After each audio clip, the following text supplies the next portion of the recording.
ödüllerimizi takdim edeceğiz. Sahnemiz hazır olmak üzere. Online bağlantımız da hazır. Moderatörümüz de hazır. Ceketini giymeyecek herhalde moderatörümüz. Peki. Şunları alırsak ben hemen videoya pasımı atayım.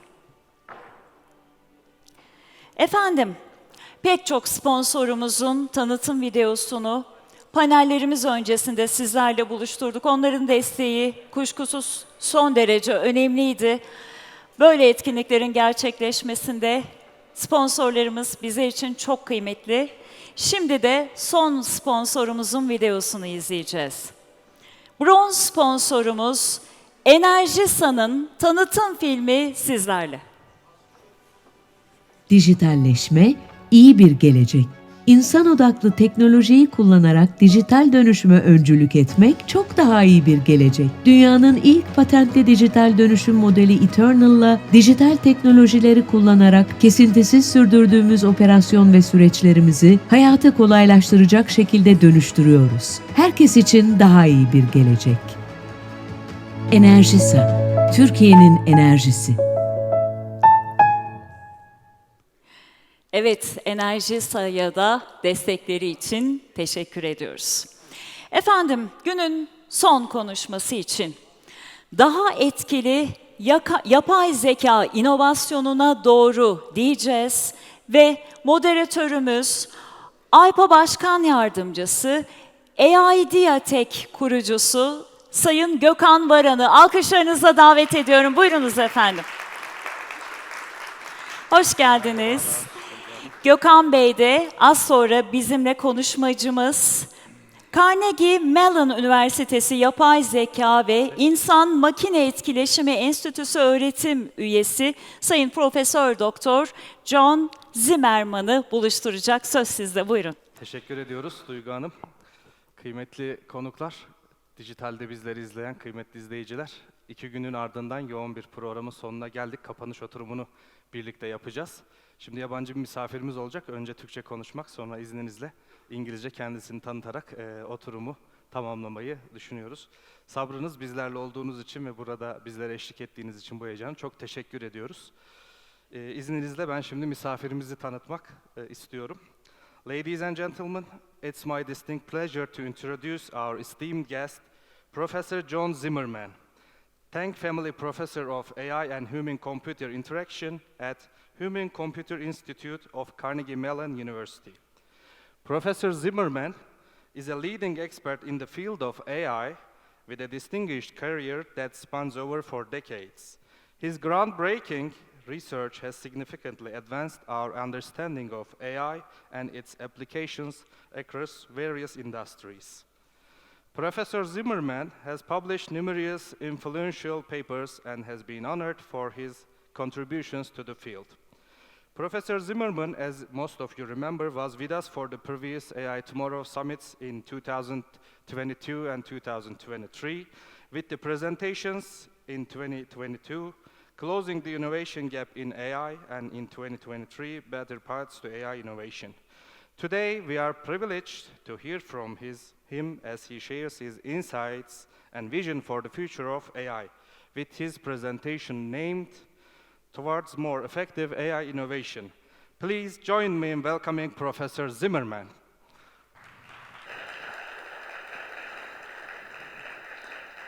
Professor, hear me? Hi.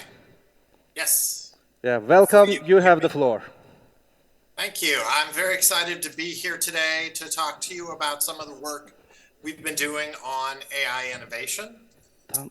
So as mentioned, I've been working on AI systems for a long time, 25 years. This is the very first system I worked on back as a TV show recommender for Philips back when Xena Warrior Princess was a first run TV show. Since then, I've done a variety of systems. One of my favorite systems was the person, place, time view. We would learn the pickups and drop-offs of busy families, and we could predict when and where everyone was going to be. And the system could detect when was there a child that probably should be getting picked up by their parents, but no parent was moving towards the child. So it was like a smoke detector for forgetting your kids.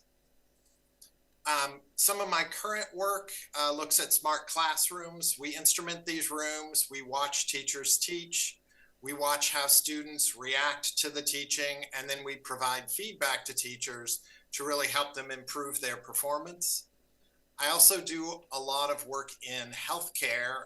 This is an example of a decision support tool that helps cardiologists decide which patients should get mechanical heart. So it's really thinking about putting AI in these life and death decision situations. About 10 years ago, in addition to sort of working on systems, I started to really look at what's the process that we use to create AI systems and tried to think of AI as a design material. At the time, pretty much you needed to have a PhD in machine learning to create these kinds of systems. And I was really interested, how can we bring people with more of a creative bent into thinking about what AI products and services might be. And to sort of just frame this, I want to start with the idea that AI is actually amazing. One of my favorite examples is the Kiva robots used in the Amazon warehouses.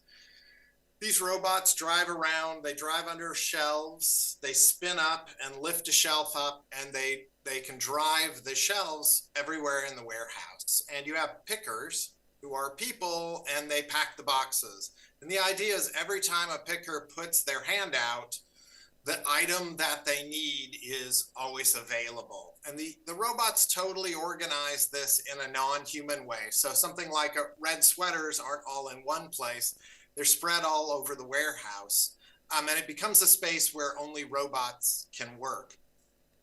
This technology has worked so well that Amazon bought the company, and they don't allow anyone else to use this.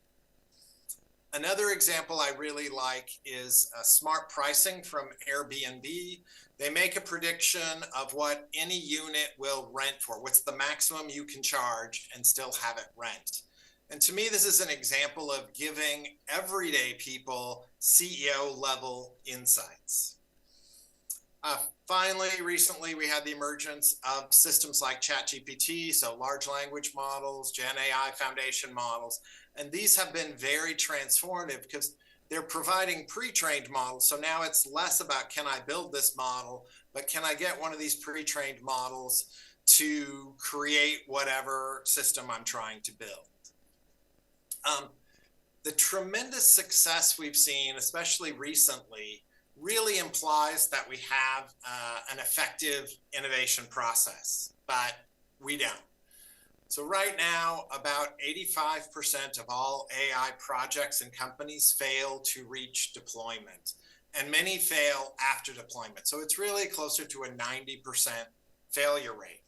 And as we talk to different companies, what we repeatedly hear is that data science teams and vision services customers don't want, and design innovation teams envision services that can't be built. And this is what we're trying to repair.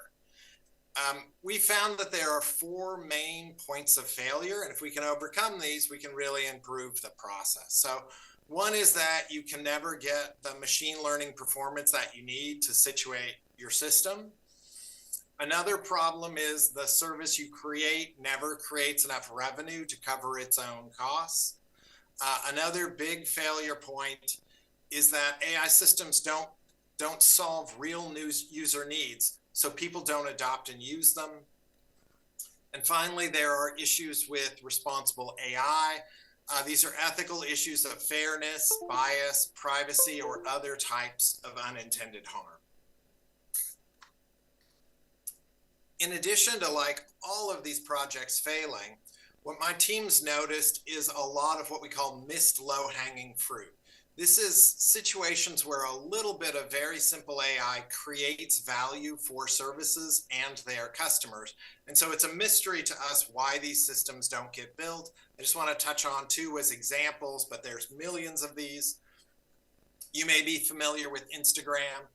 Instagram is a company full of the world's greatest data scientists and user experience designers. Instagram really wants influencers to post, because when influencers post, they attract the eyeballs that consume ads that make money for Instagram. But interestingly, the Instagram app never learns which tags influencers always use, and it forces influencers to type these over and over again every time they post. It's unnecessary friction that is limiting the sort of opportunity space of this app. Another example is self-parking cars. So this is a feature available on many very high-end brands. It serves a tiny population of people that live in the suburbs and are afraid to drive in the city because they might have to parallel park. This is a really complicated system to build. A car has to sense if a parking space is big enough. You need to tie into the acceleration, braking, transmission, and steering systems. You need to create a policy of how to achieve parking, and then you need to measure your progress along that policy. This is a super difficult feature that appeals to very few people, but if you look at the first step, is the space big enough? The sensors to do that are already on cars. That could be available today and would benefit anyone driving in the city. Another problem we see is a lack of innovation. So I want to kind of break this down a little in thinking of the difference between invention and innovation. So an invention is like in 1963 when Philips created the cassette recorder, which is a new set of capabilities. Innovation is the ability to recognize people that need that capability and putting this mechanism in a product form that they experience as valuable and useful. So innovation is things like creating boom boxes so kids could take music to the playground, creating the Walkman, which gave people a personal music experience, or creating answering machines that allowed people who were waiting for important calls to still leave their homes and live their lives. This kind of innovation we really don't see with AI. So one question we wrestle with is, why is innovation so difficult? And we really think a core aspect of this is that teams are choosing the wrong things to make. You can look at data science as part of this. Currently, data scientists are not trained to ideate. A data science process starts with problem formulation. If you look in a data science textbook, it might have a couple of paragraphs that are basically saying, find an interesting problem. But data scientists aren't taught to think of 100 different things you might do. Now, which one of those are low risk, high value? In addition, there's a culture in data science that harder is better. So they want to work on really hard problems. They're not necessarily working on things that are particularly valuable. IBM's done some great work looking at data science in the enterprise. This is a new role. No one's quite sure how to collaborate with data scientists, and they've noticed that there's really ineffective communication, often around issues of model performance. So a data science team might say, hey, we can get model performance of 90%. Is that good enough? It seems like an A-. Maybe it's good enough. If you think of an application like automatic speech recognition, at 90%, about one word in every sentence will be wrong. So on the surface, that can seem like terrible quality, but it really depends on the application. If you're trying to produce a transcript of a trial, that is nowhere near good enough. But if you're trying to produce a transcript of a voicemail, it's more than effective at letting people know if they need to listen to this message or not. Another challenge is that no one knows what anything will cost. Currently, if you were to go to an architect and say, I have $100 million, they could tell you what they could build for that $100 million using concrete, glass, steel. We can build a building of this size that can support these types of activities. If you go to a data science team and say, I have $100 million, The only thing they can guarantee you is that they can spend your $100 million. There's no way for them to tell you what they can deliver for that. Another big problem is non-data scientists think of AI as a superhuman intelligence. And here I really want to blame the media. They really love these clickbait stories. Target knows that teenage girl's pregnant before her parents. AI is now outperforming doctors at diagnosing cancer. Google engineer says chatbot is sentient. None of these things are objectively true, and they create a bunch of misleading assumptions about what is possible with AI. The result of that is when innovation teams think about what to build, they tend to only think about really hard problems where you need nearly perfect model performance to create value. And the impact of that is the majority of the opportunity space simply goes uninvestigated. We repeatedly find that designers and other innovators really struggle to understand AI. They really want to know what can it do, but if you read the literature on AI, really the only thing it talks about is how it works. And so there's a real gap between those two. User-centered design, which is the main innovation process used in the tech industry today, does not work with AI innovation. And that is a very hard lesson to learn. AI innovation really needs to start at the center of a user experience process. If you follow a typical user-centered design, you study some user, you get an idea of what their needs are, you create some priorities. If we can address these needs, we can be transformative. The problem is that those needs are almost never overlapping with what AI can reasonably do. And so with AI innovation, you've already predetermined your solution must be AI. And so you turn your innovation team into hammers looking for nails. They see every problem as a problem that AI should be used to address. And this is a big part of why they keep making things that can't actually function. So what helps? We've been doing some work, spending time where there are innovation teams that work really well. So places like Google, Meta, Philips, Accenture.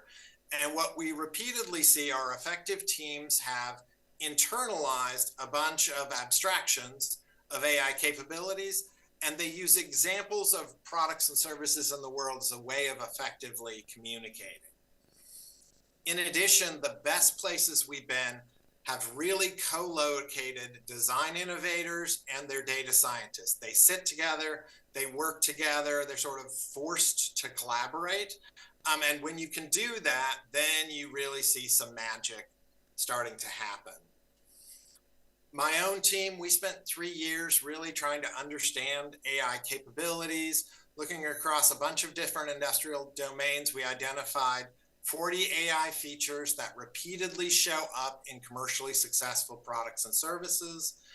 Following a taxonomy approach, we boiled this down to 8 high-level capabilities, and we really thought we had helped solve this innovation process. But interestingly, when we piloted this, we found it didn't work.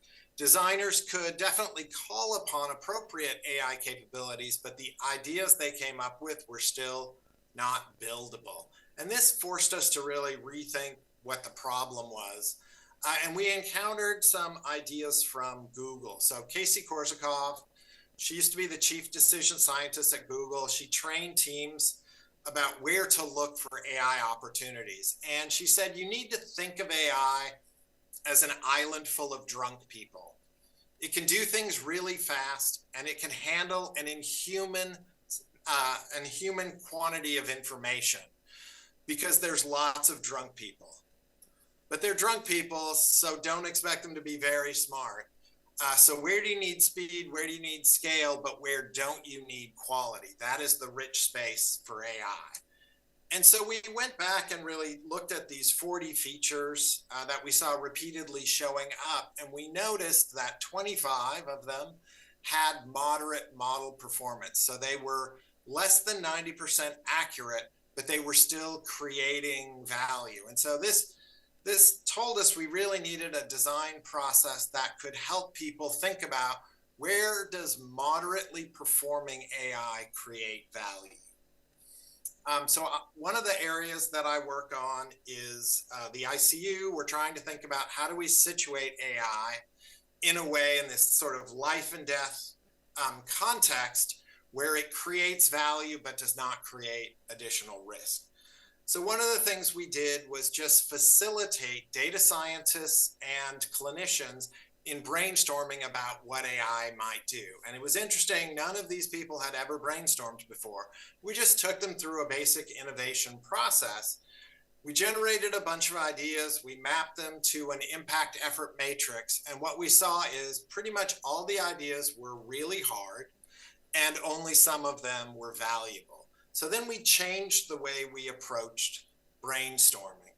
We started by sensitizing the team to where, like, simple AI or where AI with really moderate performance was producing value. So we talked about things like spam filters.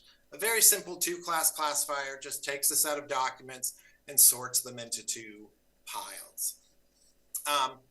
When we brainstormed again after after sensitizing them, we produced really different ideas. Now, everything was high impact, and half of the ideas were very simple to make and deploy. And in addition, we sort of just did a much better job of getting coverage of the full opportunity space. So to give you a flavor, at first, the clinicians wanted to do things like address sedation. So when a patient is on a mechanical ventilator, you have to give them drugs so they can withstand having a tube down their throat. If you give them too much, they get delirium and PTSD. If you don't give them enough, they're in pain and don't heal well. And they wanted to use deep learning to, like, determine the right amount of sedation. We were like, absolutely not. Your data's terrible. This is really going to hurt people. And one of the ideas we shared with them was demand prediction. So this is what Amazon uses to decide what to pre-ship to warehouses. They anticipate people are going to buy something, they pre-ship it, and then when they order it, they just have a very short delivery distance.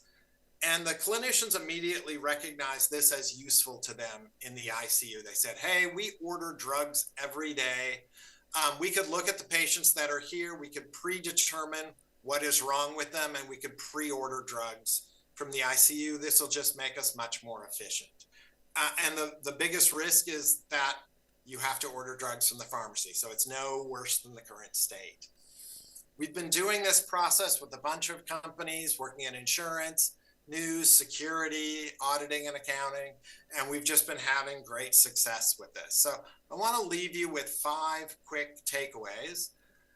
One, when you're thinking about AI innovation, don't replace an expert. Think about replacing interns, or better yet, think about, where do you have nothing?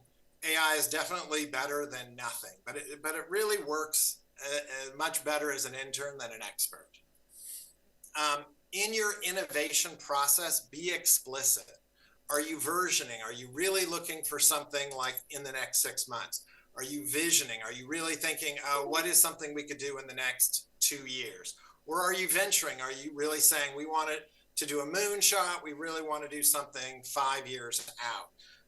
That really, like, when an innovation team knows what they're trying to achieve, this really helps. We would definitely recommend that design functions as facilitation. They are really effective at scaffolding ideation. We don't believe everybody that's saying these things should be design-led. That's a terrible idea. Design should be an equal collaborator, but you definitely need data scientists and you need domain experts. Fourth, we would say it's really good to ideate and generate a bunch of choices, and this deals with responsible AI issues. So often when you're just working with a single idea, you run into a wall where there's some ethical problem and you're like, are we going to do this? It would be highly profitable, but it's introducing this type of harm. And that in that yes, no scenario, it's very hard for teams to make good choices. But if you can step back and say, maybe we just don't make that, maybe we make one of these other things instead of this problematic one. it really changes the way those types of issues get resolved. And finally, we've created a brainstorming kit. We think it can help you get started. We encourage you to try it and let us know if it helped you with your innovation. So that is it for me. Thank you very much.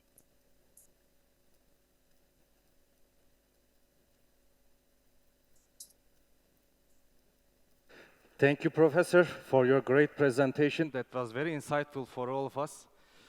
Ladies and gentlemen, we have come to an end of our sessions, and we will move forward with our awards ceremony, as you all know. And I would like kindly invite Duygu to floor again. Bir kez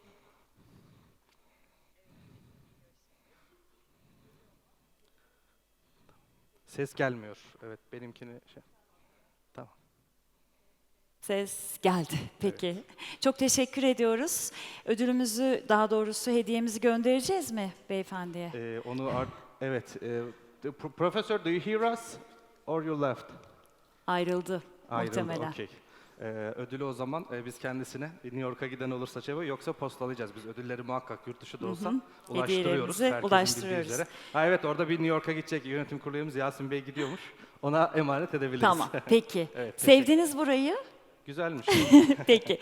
O zaman çok teşekkür ediyoruz. Alpa Başkan Yardımcımız ve AIDEA kurucumuz size bugünün anısına bir ödül vereceğiz. Coşkun Hocam, başkan da buyurun gelsin, sizi başkan de da davet gelsin. edelim. Başkanım sizi de davet edelim. ceketimi- Artık dur, son ceketimi ödülümüz. alayım. Hep Şamlı. beraber verelim. Ceketimizi giyelim. Evet. Ver, dur. Bunu alır mısın? Ceketsiz şey yapmayalım, konuşma için giydik değil mi hocam? Evet, ortaya mı geçelim hocamla birlikte? Gel. Hocam teşekkür ediyorum. Sayın Profesör Doktor Evet, Coşkun başkanım. Küçük Özmen, Sayın ediyoruz. Zafer Çok Küçük şöyle. Şabanoğlu,